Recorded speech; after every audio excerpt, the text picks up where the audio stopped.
Hi hello friends, ఈరోజైతే Bharani garu eliminate అవ్వబోతున్నారు. Adireddy గారు మనకి ముందే చిన్న హింట్ ఇచ్చేశారని నేను అనుకుంటున్నా. నాన్న ఎందుకో వెనుకపడ్డారు అంటే ఏంటి ఇలా అంటున్నారు అని అనుకున్నా. కానీ ఆఖరికి నాన్న ఈరోజు ఎలిమినేట్ అవ్వబోతున్నారు. మరి నాన్న ఫీలింగ్ ఎలా ఉంటుందో ఏంటో, ఇద్దరు కూతుళ్ళ పరిస్థితి, మరి నాన్న వెళ్ళిపోతే ఎలా, అల్లుడి చేతిలో పెడతాడా ఏంటి?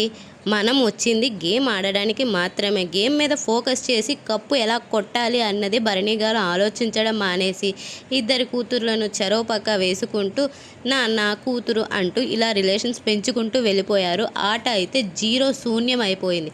ఈ వైల్డ్ కార్డ్స్ దివ్య వచ్చినప్పటి నుంచి అసలు భరణి గారి ఆట మొత్తం చెడిపోయిందని నేను చెప్పాలి. ముందు తనుజ నాన్న అని పిలిస్తే ముద్దుగా ఉండేది.